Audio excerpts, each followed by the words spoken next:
Good evening dear student. आज की class में हम लोग सॉल्व करेंगे कार्य तथा समय के क्वेश्चन नंबर 21 से। इसके पहले ऑलरेडी मैंने इस चैप्टर का 2 क्लास ले रखा हूं, जिसमें मैंने आपको बेसिक कॉन्सेप्ट के साथ साथ क्वेश्चन नंबर 1 से लेकर के क्वेश्चन नंबर 20 तक के सारे प्रश्नों का सॉल्यूशन करवा दिया है। यदि वह वीडियो आपने अभी तक नहीं देखा है तो जरूर देखिएगा, डिस्क्रिप्शन में उसका लिंक मिल जाएगा। डियर स्टूडेंट, इस चैप्टर से आपके पॉलिटेक्निक एंट्रेंस एग्जाम में 2 से 3 क्वेश्चन 100% आना है।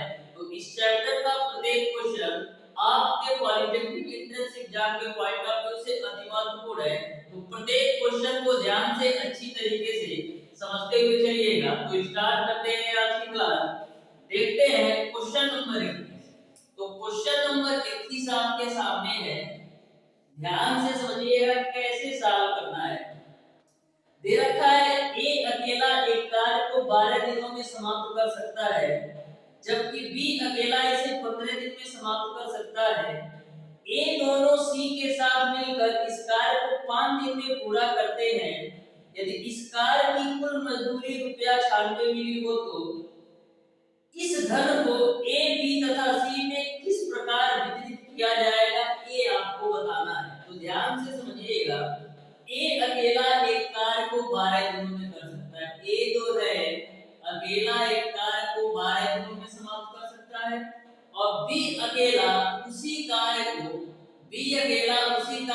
15 दिनों में समाप्त कर सकता है।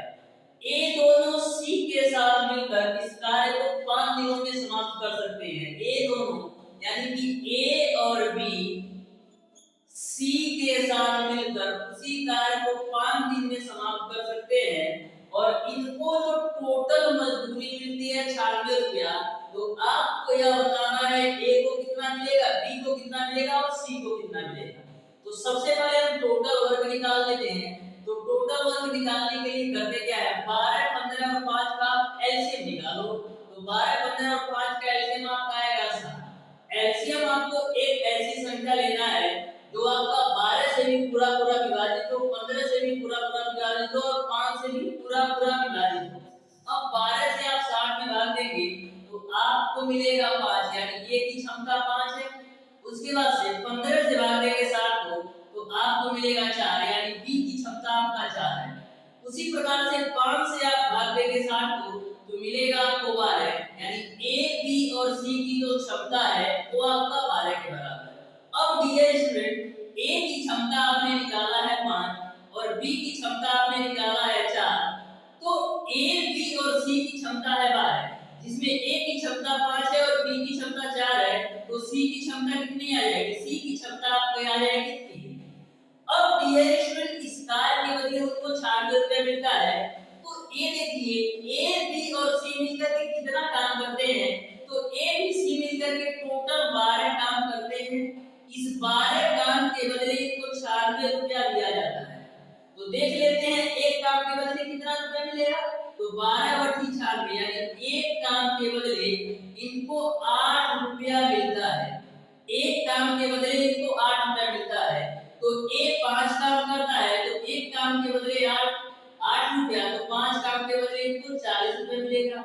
वहीं पर बी 4 काम करता है तो इसको मिल जाएगा ₹32, और सी 3 काम करता है तो एक काम के बदले ₹8, तो 3 काम के बदले कितना मिलेगा, ₹24 मिल जाएगा। इस तरीके से ए को ₹40, बी को ₹32 और सी को ₹24 मिलेगा। देखिएगा कौन से ऑप्शन में दिया है। तो ऑप्शन नंबर सी में दे रखा है इस तरीके से। क्वेश्चन नंबर 21 का ऑप्शन नंबर सी सही हो जाएगा। ए को ₹40 मिलेगा, बी को ₹32 और सी को ₹24। अब देखते हैं डियर स्टूडेंट क्वेश्चन नंबर 22। तो क्वेश्चन नंबर 22 आपका इस प्रकार से है, ए के कार्य करने की क्षमता बी से 3 गुनी है, अतः किसी कार्य को ए पूरा करने में 60 दिन कम लेता है। दोनों मिलकर इस कार्य को कितने दिनों में पूरा कर लेंगे, ये आपको बताना है। तो ध्यान से समझिएगा क्वेश्चन नंबर 22 को कैसे सॉल्व करना है। बोला है ए के कार्य करने की क्षमता बी से 3 गुनी है, यानी कि ए के कार्य करने की क्षमता जो है वो बी से 3 गुनी है, यानी कि बी जो है यदि एक दिन में एक काम करता होगा तो ए जो है एक दिन में 3 काम करता होगा, क्योंकि ए के कार्य करने की क्षमता बी से 3 गुनी है। यानी ए जो बी जो है एक दिन में एक काम करेगा तो ए जो है एक दिन में 3 काम करेगा। एक बात हमेशा ध्यान में रखिएगा, जो कार्य करने की क्षमता होती है वह दिनों की संख्या के जस्ट अपोजिट होती है। तो ए के कार्य करने की क्षमता 3 है तो कितना दिन लेगा 1, और बी के कार्य करने की क्षमता 1 है तो यह आपका 3 दिन लेगा, क्योंकि कार्य करने की क्षमता दिनों की संख्या का जस्ट अपोजिट होता है। जैसे ए एक दिन में 3 काम करता है उसी काम को एक दिन में ही पूरा कर लेगा, और बी के कार्य करने की क्षमता 1 है तो उसी काम को करने में उसको 3 दिन लग जाएंगे, क्योंकि कार्य करने की क्षमता दिनों की संख्या के जस्ट अपोजिट होता है।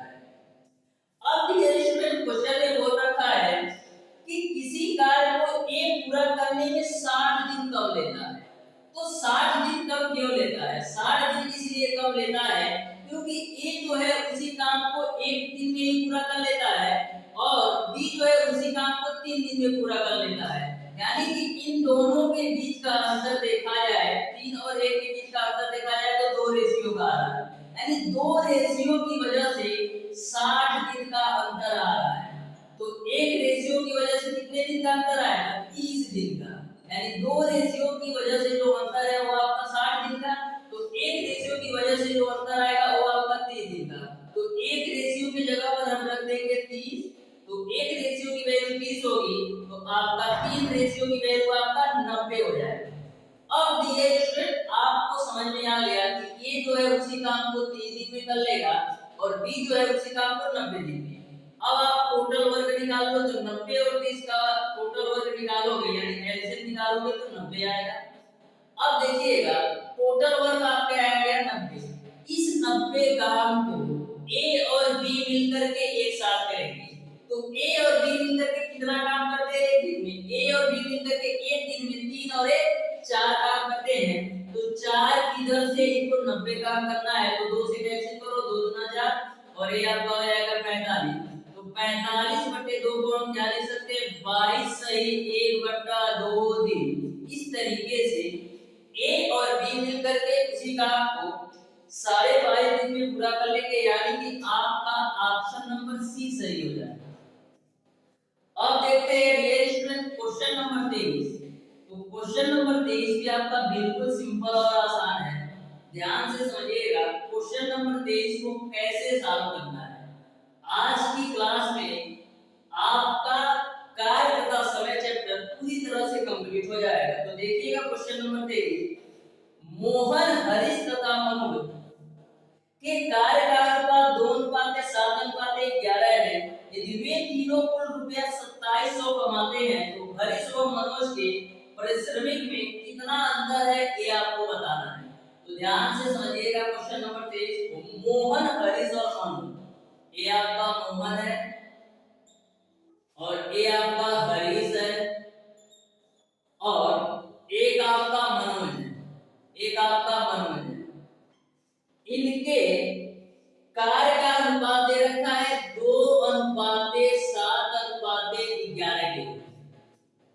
यदि वे तीनों कुल 2700 रुपया कमाते हैं तो आपको हरीश और मनोज के पारिश्रमिक में कितना अंतर है ये आपको बताना है। तो रेशियो में आप देखिएगा तो कार्य का अनुपात दे रखा है 2:7:11, यानी तीनों मिलकर के कितना काम करते हैं? तीनों मिलकर के 11 7 18 और 2 20, यानी तीनों मिलकर के 20 काम करते हैं। तो इस 20 काम के बदले उनको 2700 रुपया दिया जाता है। तो 0 से 0 कैंसिल कर लो, 2 से काटेंगे तो 2 कर 2 2 3 6 2 5 10, यानी एक काम के बदले उनको 135 रुपया मिलता है। एक काम के बदले उनको 135 रुपया मिलता है। आपको बताना है हरीश और मनोज के पारिश्रमिक में कितना अंतर है। तो हरीश का निकाल लेते हैं, तो एक काम का 135 रुपया है तो 7 काम का निकालो, 7 गुणे का 135 हो जाएगा। फिर मनोज का भी निकाल लो, एक काम का 135 तो 11 काम का क्या होगा? 11 गुणे का 135। वैसे भी आप सॉल्व कर सकते हैं ये स्टूडेंट। देखिएगा मनोज 11 काम करता है और हरीश आपका 4 काम करता है। तो कितना ज्यादा काम करता है? मतलब 4 काम ज्यादा करता है। तो एक काम का पैसा है 135 रुपया, तो 4 काम 20, 4 दिया हुआ है तो 14 को 4, 4 कम 4 है 5, यानी कि 540 रुपए का अंतर है हरीश और मनोज में।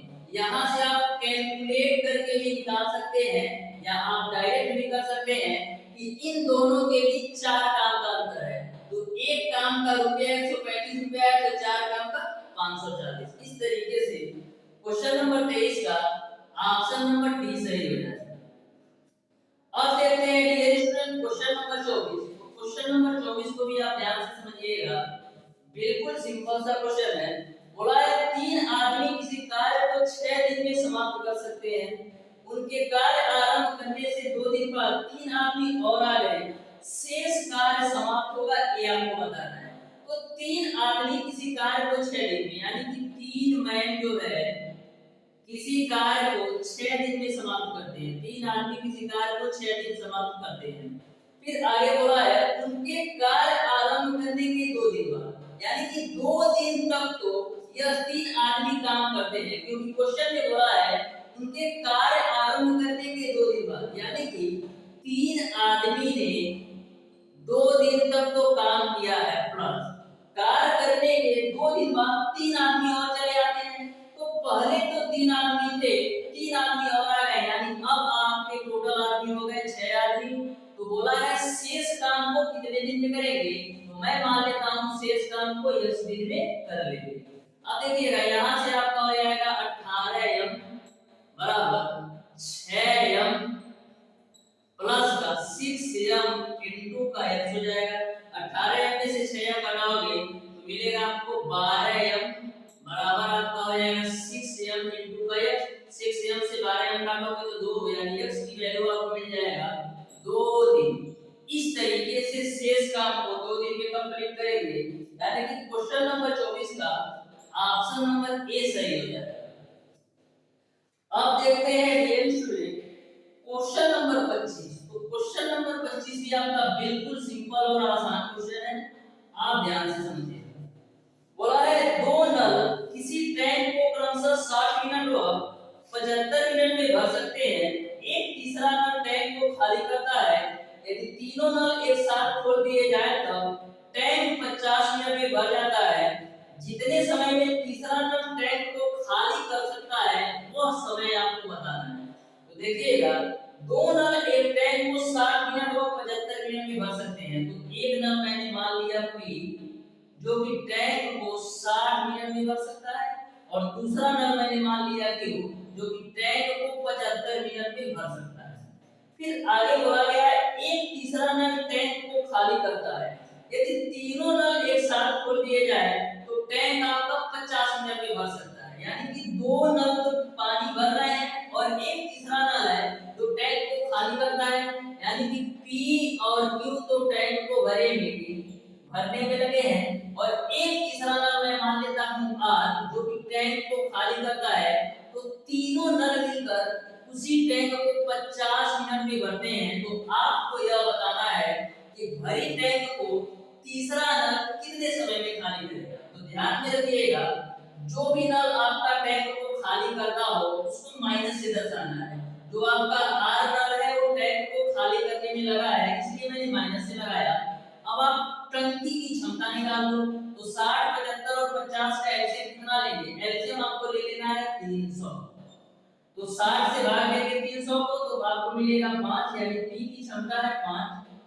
75 से भाग देंगे 300 को तो 4, यानी Q की जो क्षमता है वो 4। अब 50 से भाग देंगे 300 को तो आपको कितना मिलेगा, आपको मिलेगा 6, यानी कि P, Q और R की जो क्षमता है वो आपका 6। अब आप एक चीज देखिएगा, यहाँ पर P की क्षमता है 5 और Q की क्षमता है 4। P की क्षमता है आपका 5 और Q की क्षमता आपका है 4, लेकिन P, Q और R की क्षमता 6 है।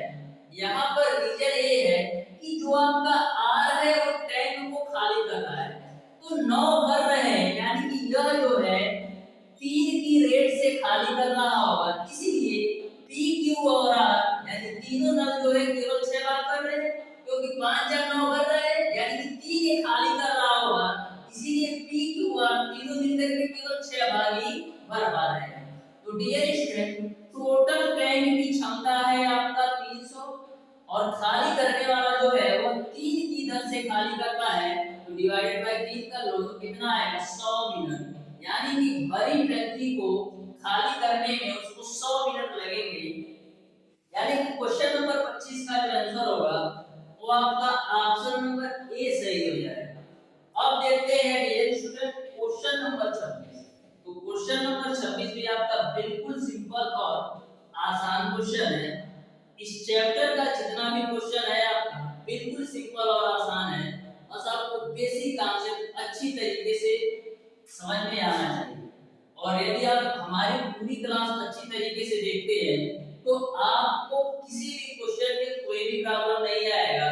और कोई सा भी क्वेश्चन पूछ लिया जाए चाहे किसी भी चैप्टर का हो, मैक्सिमम आप 10 से 15 सेकंड के अंदर 100% एक्यूरेसी के साथ सॉल्व कर पाएंगे। क्वेश्चन नंबर 26 आपका इस प्रकार से है, एक नल किसी हौज को 10 घंटे में भर सकता है, दूसरा नल उसे 20 घंटे में भर सकता है और तीसरा नल उसे 30 घंटे में भर सकता है।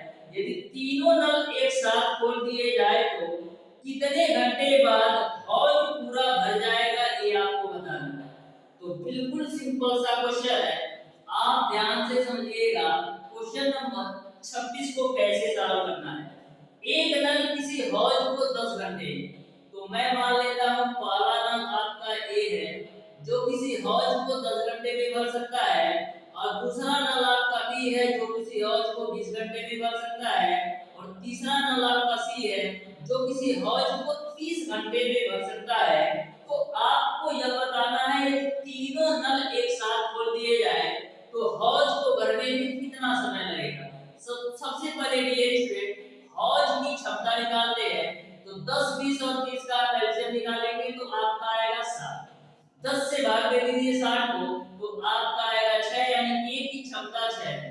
20 से आप भाग देंगे 60 को तो आपको मिलेगा 3, यानी बी की क्षमता 3 है।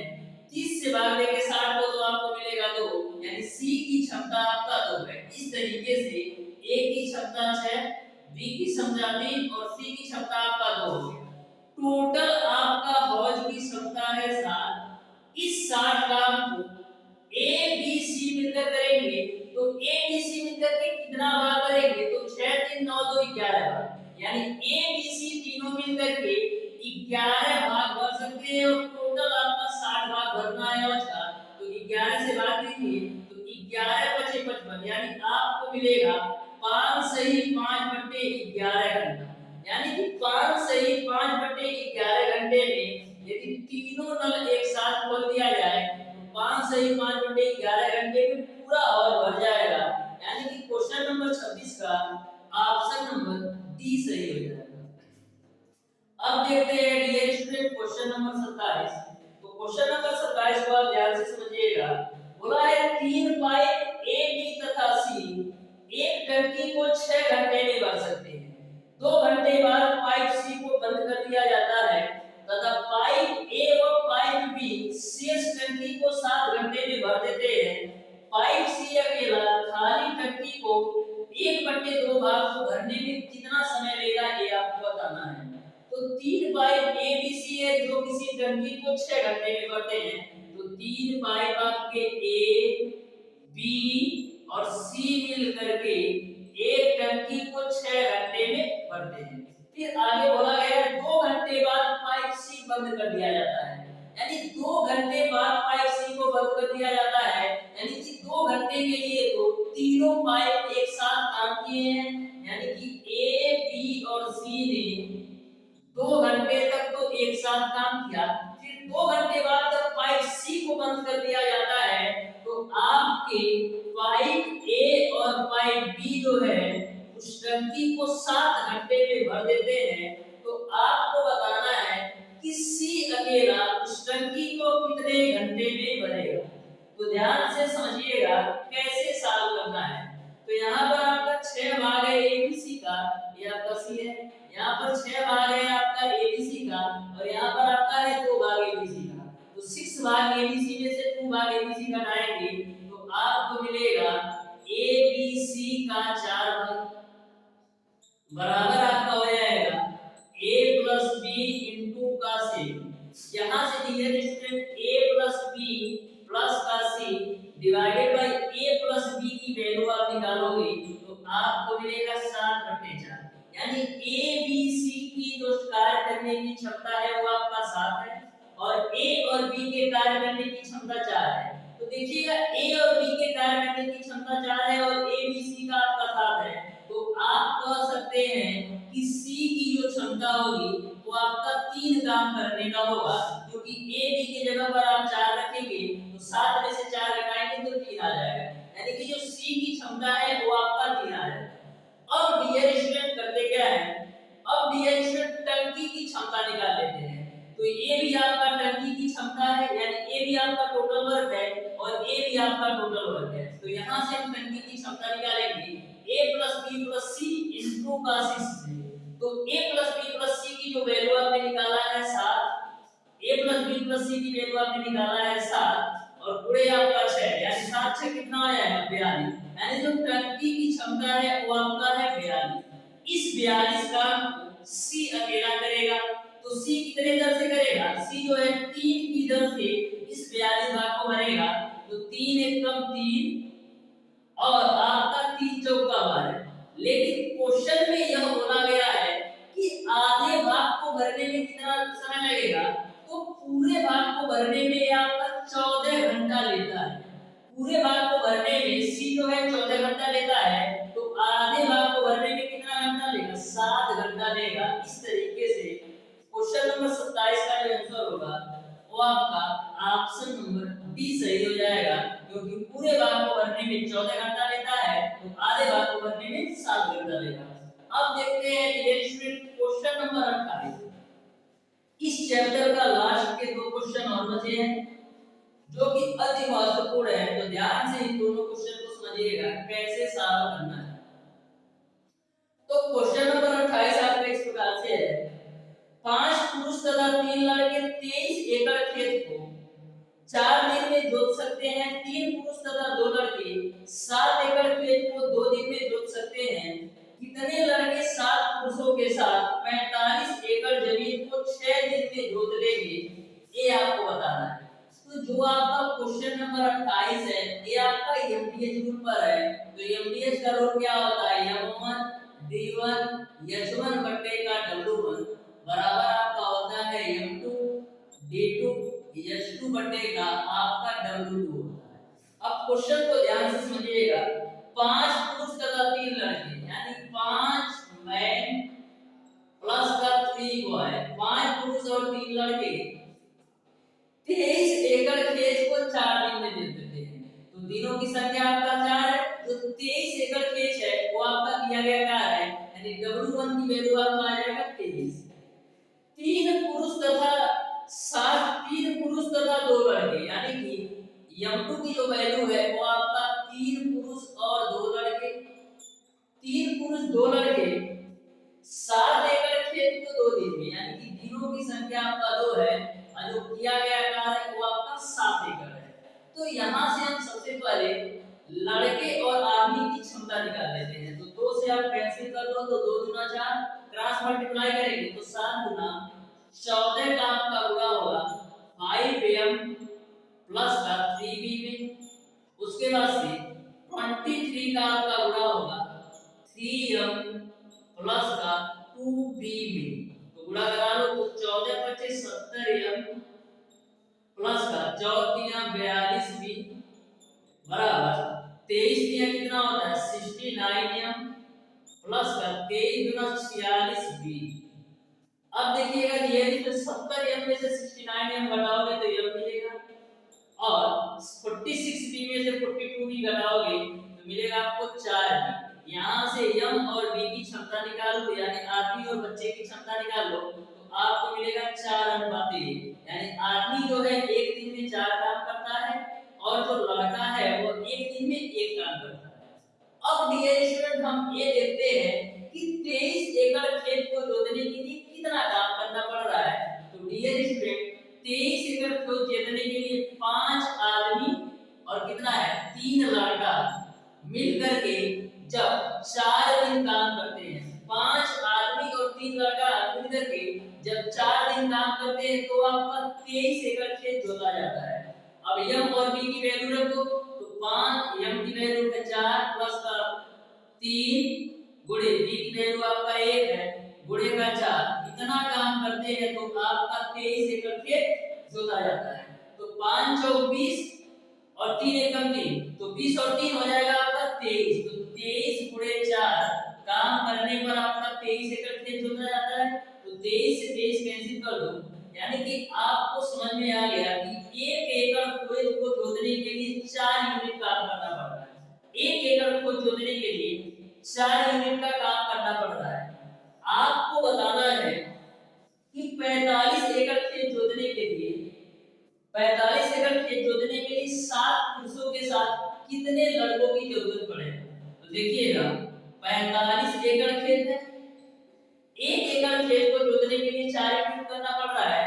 तो 45 एकड़ खेत जोतने के लिए 45 गुणे 4 यूनिट काम करना पड़ रहा है। इस 45 एकड़ खेत जोतने के लिए 7 पुरुषों के साथ कितने लड़कों को लगाया जाए जिससे आपका काम जो है 6 दिन में पूरा जाए। तो 7 पुरुष यानी 7 एम, मैं मान लेता हूं डियर स्टूडेंट यक्स लड़कों को लगाया जाए तो आपका जो है खेत है वो आपका 6 दिन में जोता जाएगा।